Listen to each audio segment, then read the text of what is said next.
हमने कितनी बार सुना है कि हमसे कहा जाता है कि आप बहुत आर्ग्यूमेंट कर रहे हैं या आपका आर्ग्यूमेंट बहुत बेकार है।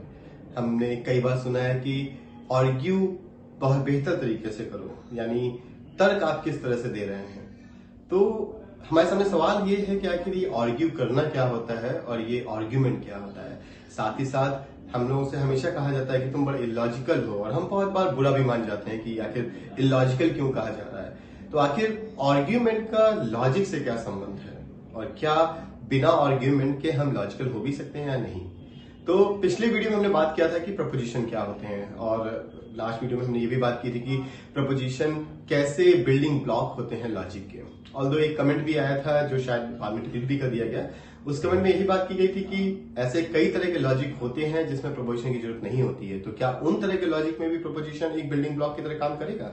तो सही बात है, हम अभी जिस लॉजिक के बारे में बात कर रहे हैं वो प्रपोजिशनल लॉजिक है।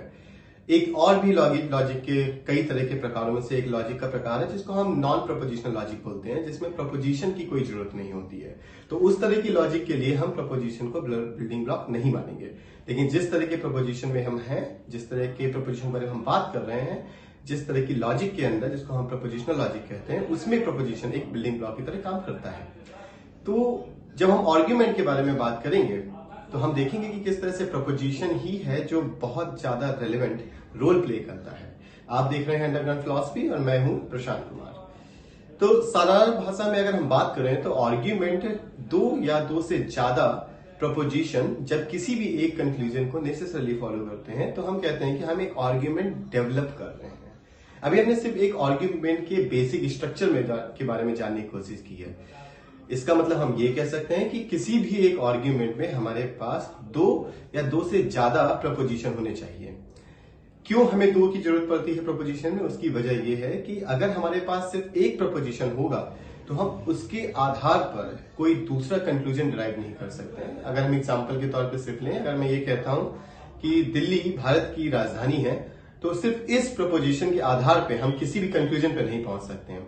तो जब भी कभी हमें किसी कंक्लूजन पे पहुंचना होता है तो एक प्रपोजिशन के अलावा दूसरा प्रपोजिशन इसलिए चाहिए होता है ताकि उन दोनों प्रपोजिशन के आधार पे हम किसी एक कंक्लूजन की तरफ पे पहुंच सकें। इसलिए किसी भी एक आर्ग्यूमेंट के होने के लिए ये नेसेसरी कंडीशन है कि उसके पास दो प्रपोजिशन तो होने चाहिए, और ये सफिशिएंट हम तभी से बना सकते हैं जब दो या दो से ज्यादा हम कितने भी प्रकार के अगर प्रपोजिशन लेना चाहें तो उसको ऐड करेंगे तो हम एक आर्ग्यूमेंट तक पहुंचने की कोशिश कर सकते हैं। तो अगर हम इस स्ट्रक्चर को सिर्फ फॉलो करें तो बहुत से लोग ये कहेंगे कि जब हम रीजन देते हैं अपने, तो हम कई बार कोशिश करते हैं कि एक या एक से अधिक रीजन दें किसी भी अपने क्लेम को प्रूव करने के लिए, जस्टिफाई करने के लिए। तो हम कह सकते हैं कि हम आर्ग्यूमेंट बना रहे हैं। बिल्कुल आप कह सकते हैं कि ये आर्ग्यूमेंट का एक फॉर्म है, लेकिन सिर्फ आर्ग्यूमेंट बनाना ही हमारे लिए काफी नहीं होता है। जैसे हमने देखा था कि कोई भी एक प्रोपोजिशन ट्रू या फॉल्स होता है, उसी आधार पे हम ये नहीं कह सकते हैं कि आर्ग्यूमेंट भी ट्रू या फॉल्स होता है, बल्कि हम ये कहेंगे कि आर्ग्यूमेंट वैलिड होता है या फिर इनवैलिड होता है। और हम क्यों के नहीं कह सकते हैं कि एक आर्ग्यूमेंट ट्रू एंड फॉल्स होता है जबकि हमारे पास सारे प्रोपोजिशन ट्रू एंड फॉल्स वाले होते हैं। हम सिर्फ इसलिए नहीं कह सकते हैं क्योंकि दो प्रपोजिशन से जो कंक्लूजन तक का रास्ता हम देखते हैं, जो एक कनेक्शन या एक रिलेशन देखने की कोशिश करते हैं, उसकी जो कॉम्प्लेक्सिटीज हैं उसके आधार पे हम उसकी ट्रूथनेस और फॉल्सिटी डिटरमाइन नहीं कर सकते हैं। सिर्फ और सिर्फ हम उसके नेसेसरी कनेक्शन को फॉलो कर सकते हैं कि क्या उन दो प्रीमाइसेस से कंक्लूजन को फॉलो किया जा रहा है या नहीं। इसलिए हम लोग किसी भी आर्ग्यूमेंट के ट्रूथ एंड फॉल्सिटी के बारे में बात नहीं करते हैं। फिर जब भी कभी हम एक आर्ग्यूमेंट के बारे में बात कर रहे हैं तो हम उसकी वैलिडिटी और इनवैलिडिटी के बारे में बात करते हैं। सबसे पहले हम इनवैलिडिटी को एक बहुत ही जनरल आधार पर समझने की कोशिश करते हैं कि जब भी कभी दो आर्ग्यूमेंट किसी कंक्लूजन तक नहीं पहुंच पा रहे हैं, यानी हमारे पास दो प्रपोजिशन तो है एक आर्ग्यूमेंट में, लेकिन उसकी सहायता से हम एक कंक्लूजन तक नहीं पहुंच पा रहे हैं, मतलब नेसेसरी कनेक्शन तक नहीं पहुंच पा रहे हैं, तो हम कह सकते हैं कि हमारा आर्ग्यूमेंट इनवैलिड है। मतलब उसमें हमने किसी भी तरह के नेसेसरी कनेक्शन को स्टैब्लिश नहीं किया है। जबकि हम वैलिडिटी के लिए किसी भी दो प्रीमाइसेस से या और जो दो प्रपोजिशन होते हैं हमारे एक आर्ग्यूमेंट में, कंक्लूजन और हमारे बाकी के दो प्रपोजिशन, तो जो कंक्लूजन को हटा के जितने भी हमारे पास प्रपोजिशन होते हैं उनको हम प्रीमाइसेस कहते हैं। तो जब हम अपनी प्रीमाइसेस से किसी भी कंक्लूजन तक नेसेसरी रिलेशन को बनाते हैं तब हम उसकी वैलिडिटी को स्टैब्लिश करते हैं। ऑल्दो क्योंकि हम अभी फॉर्मल लॉजिक के बारे में बात कर रहे हैं, यहां पर हम लोग स्पेसिफिकली फॉर्मल स्ट्रक्चर के बारे में बात करेंगे। फॉर्मेलिटी के आधार पर जो उसके फॉर्म्स हैं, उसके आधार पर जो नेसेसिटी को हम डेवलप कर रहे हैं, हम उसके आधार पर बोलेंगे। तो उन्हीं के आधार पे हमारे सामने फैंसीज भी आती हैं, और वो फैंसीज हम अगले कुछ वीडियोज में समझने की कोशिश करेंगे।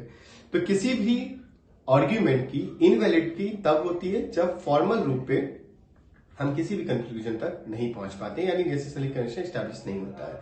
और वैलिडिटी हम उसकी तब डिटरमाइन करते हैं जब नेसेसरी कनेक्शन के आधार पे हम उसके प्रीमाइसेस से कंक्लूजन तक पहुंच पाते हैं। एक और शब्द का इस्तेमाल किया जाता है जिसको हम लोग साउंड आर्ग्यूमेंट कहते हैं। साउंड आर्ग्यूमेंट तब होता है जब हमारे सामने दोनों प्रोपोजिशन से कंक्लूजन तक पहुंचने के लिए एक नेसेसरी कनेक्शन भी फॉर्म हो रहा है, साथ ही साथ जो हमारे प्रोपोजिशन और कंक्लूजन होते हैं उसकी वैल्यू ट्रू होती है। तो एक सवाल ये उठता है, क्या ऐसा भी हो सकता है कि प्रोपोजिशन हमारे फॉल्स हो और आर्ग्यूमेंट वैलिड हो? बिल्कुल हो सकता है। उसकी मेजर वजह यह है कि किसी भी आर्ग्यूमेंट की वैलिडिटी उसके स्ट्रक्चर के आधार पर होती है, उसके अंदर आने वाले प्रोपोजिशन की ट्रूथ एंड फॉल्सिटी के आधार पर नहीं हो सकती है। तो दो पॉसिबिलिटी मैं आपको बता देता हूं। इसके अलावा भी पॉसिबिलिटीज है। पहली पॉसिबिलिटी ये है कि आपके सारे प्रपोजिशन किसी भी आर्ग्यूमेंट में फॉल्स हो सकते हैं, फिर भी आपका आर्ग्यूमेंट जो है वो वैलिड हो सकता है। आपके सारे प्रपोजिशन सही हो सकते हैं, फिर भी आपका आर्ग्यूमेंट इनवैलिड हो सकता है। तो ये दोनों एक्सट्रीम पॉसिबिलिटी बताइए। इसके अलावा ये भी हो सकता है कि आपकी किसी भी आर्ग्यूमेंट में एक प्रपोजिशन सही हो, एक गलत हो, और जो कंक्लूजन हो वो सही हो। इस तरह के आर्ग्यूमेंट आपके वैलिड भी हो सकते हैं, इनवैलिड भी हो सकते हैं। सिमिलरली आपका कंक्लूजन सही हो, लेकिन बाकी ऊपर के जो प्रीमाइसेस हैं, आपके प्रपोजिशंस हैं, वो आपके गलत हो सकते हैं, फिर भी आपका आर्ग्यूमेंट वैलिड हो सकता है। उसकी मेजरली वजह सिर्फ यही है कि आपके आर्ग्यूमेंट का जो वैलिडिटी है उसके स्ट्रक्चर के आधार पर डिटरमाइन होता है। फिर एक चीज सवाल उठता है कि फिर अगर इस तरह के आर्ग्यूमेंट हैं तो हम क्या इनके काइंड्स के बारे में बात कर सकते हैं? इसके कितने प्रकार होते हैं? तो नॉर्मली हम लोग अभी केवल दो प्रकार के आर्ग्यूमेंट के बारे में बात करेंगे।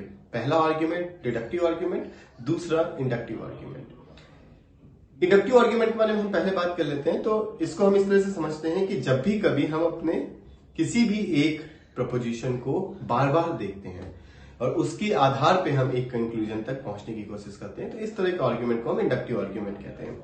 इसका एग्जाम्पल हम इस तरह से देख सकते हैं कि अगर आप सुबह उठते हैं, आपने देखा कि सूरज उगा हुआ है, आप अगले दिन उठे, आपने देखा सूरज उगा हुआ है, आप तीसरे दिन उठते हैं, चौथे दिन उठते हैं, पांचवें दिन, और इस तरह की चीज आप बार बार कर रहे हैं, तो आप एक समय के बाद ये कह सकते हैं कि जब भी मैं सुबह उठता हूं तो सूरज उगता है, या फिर आप ये कह सकते हैं कि हर सवेरे सूरज उगता है। ऑल्दो साइंटिफिकली देखा जाए तो ये स्टेटमेंट गलत है। वो इसलिए गलत है क्योंकि सूरज उगता है इसलिए सुबह होती है, सुबह होती है इसलिए सूरज नहीं उगता है। तो फिर भी हम लोग कुछ प्रपोजिशन जो हम एक एक बार बार किसी भी एक प्रपोजिशन को देख रहे हैं, उसके आधार पर हम एक जनरलाइज कमेंट कर सकते हैं, यानी हम उसको यूनिवर्सलाइज कर लेते हैं। जैसे इसी के एग्जांपल के तौर पे हम कौवा का एग्जांपल ले सकते हैं कि हमने देखा है एक कौवा काला है, फिर हम दूसरा कौवा काला देखा, तीसरा देखा, इसी तरह से हम बार बार देखते हैं तो हमें पता चलता है कि सारे कौवे काले हैं, हम इस कंक्लूजन तक पहुंच जाते हैं। तो इस तरह के आर्ग्यूमेंट को हम इंडक्टिव आर्ग्यूमेंट कहते हैं। ये मेजरली बहुत जगह इस्तेमाल किया जाता है। हम किसी भी फील्ड ऑफ स्टडी में अगर चेक करने की कोशिश करें तो इस आर्ग्यूमेंट का बहुत ज्यादा इस्तेमाल किया जाता है। इवन साइंसेज में भी इस आर्ग्यूमेंट का इस्तेमाल किया जाता है। जब हम किसी एक ही हम अगर एक्सटर्नल कंडीशन को सिमिलर कर लें, उसके आधार पर जब हम अपने एक्सपेरिमेंट लॉन्च करते हैं तो उसमें हम देखते हैं कि हमने कुछ कंडीशन कर रखा है, फिर हमने अपने एक्सपेरिमेंट किया, और हम बार बार एक्सपेरिमेंट करने के बाद अगर हम सेम रिजल्ट पा रहे हैं तो हम कह देते हैं कि हाँ ये एक्सपेरिमेंट वैलिड है। इसको हम उस तरह से देखते हैं। इंडक्टिव आर्गुमेंट की एक खास बात है, ये हमें सर्टेनिटी के आधार पर चीजों को नहीं बताता है, बल्कि ये प्रोबेबिलिटी के आधार पर बताता है। तो हम कह सकते हैं कि सारे कौवे काले हैं, ये एक हाई प्रोबेबल आर्ग्यूमेंट है, हाई प्रोबेबल इंडक्टिव आर्ग्यूमेंट है। हम ये भी कह सकते हैं कि हर रोज सुबह सूरज उगता है, ये एक हाई प्रोबेबल और इंडक्टिव आर्ग्यूमेंट है। उसी के हिसाब से हम अगर इसका उल्टा देखें, जिसमें हमारे पास बहुत सारे रीजंस नहीं होते हैं किसी भी चीज को बिलीव करने के, लेकिन ये है कि उसके हमारे पास कुछ एक्सेप्शन भी नजर आ जाते हैं, तो हम ये कहते हैं कि लो प्रोबेबल है। तो एक एग्जांपल के तौर पे हम देखें कि जितनी भी बार भारत टॉस जीतता है जिम्बाब्वे के मैच के खिलाफ, भारत मैच जीतता है, तो ये हम कह सकते हैं कि ठीक है, जितने भी हमने अभी तक गिवन इंस्टेंसेस देखे हैं उसमें जितनी बार भी भारत ने टॉस जीता उतनी बार मैच जीता है। लेकिन ये एक लो प्रोबेबल है क्योंकि आने वाले मैच में हो सकता है जिम्बाब्वे मैच जीत जाए भारत के टॉस जीतने के बाद। तो हम ये कह सकते हैं कि हाँ ठीक है, मैक्सिमम मैचेस में तो भारत ने मैच जीता है टॉस जीतने के बाद, लेकिन कुछ मैचेस हैं जिसकी वजह से नहीं है। तो हम ये कह सकते हैं ये बाकी जो हमने एग्जांपल लिए उससे लो प्रोबेबल है कि जितनी बार भारत टॉस जीतेगा उतनी बार मैच जीतेगा। फिर हम बात करते हैं डिडक्टिव आर्ग्यूमेंट क्या है। इसमें हम लोग स्पेसिफिकली दो प्रपोजिशन रखते हैं प्रीमाइसेस में और उसके आधार पे एक नेसेसरी कनेक्शन बनाते हैं। इसके तौर पे एक एग्जांपल हम ले लेते हैं। अगर मैं ये कहूं कि ऑल मेन आर स्मार्ट, तो ये हमारा पहला प्रपोजिशन हो गया। दूसरे प्रपोजिशन के तौर पे हम ले लेते हैं कि सॉक्रेटिस इज अ मैन। तो हम इन दोनों के आधार पे नेसेसरली ये फॉलो कर सकते हैं। अगर आप पहले दो प्रपोजिशन के हिसाब से कोई जज करना चाहें कि सॉक्रेटिस इज स्मार्ट, तो जब भी कभी हम किसी दो प्रपोजिशन से किसी एक कंक्लूजन तक नेसेसरली स्टैब्लिश करने की कोशिश करते हैं तो वहां पे हम कहते हैं कि वो एक डिडक्टिव आर्ग्यूमेंट है। डिडक्टिव आर्ग्यूमेंट की खास बात यह है कि ये किसी भी कंक्लूजन को अगर वो वैलिड है तो सर्टेनिटी के साथ बताता है रादर देन प्रोबेबिलिटी के हिसाब से। तो डिडक्टिव आर्ग्यूमेंट और इंडक्टिव आर्ग्यूमेंट का ये एक मेजर डिफरेंस है और इसी के आधार पे अगर आप देखें, आप अपनी डेली लाइफ में देखने की कोशिश करेंगे तो आप मोस्टली इंडक्टिव आर्ग्यूमेंट की बात ज्यादा करते हैं, जिसके आधार पे आप अपने कंक्लूजन को हाई प्रोबेबल और लो प्रोबेबल के हिसाब से स्टैब्लिश करते हैं। आप बहुत कम अपने डिडक्टिव आर्ग्यूमेंट का इस्तेमाल करते हैं जो कि आपको सर्टेनिटी के साथ चीजें प्रोवाइड करता है। इसीलिए हो सकता है आपको बहुत से लोग इलॉजिकल कहना ज्यादा पसंद करते हैं क्योंकि आपके आर्ग्यूमेंट से आपका कंक्लूजन प्रोबेबिलिटी के आधार पर निकलता है, ना कि सर्टेनिटी के हिसाब से। तो अगले वीडियो में हम लोग बात करेंगे ट्रूथ एंड वेरिटी के विषय में। Thank you.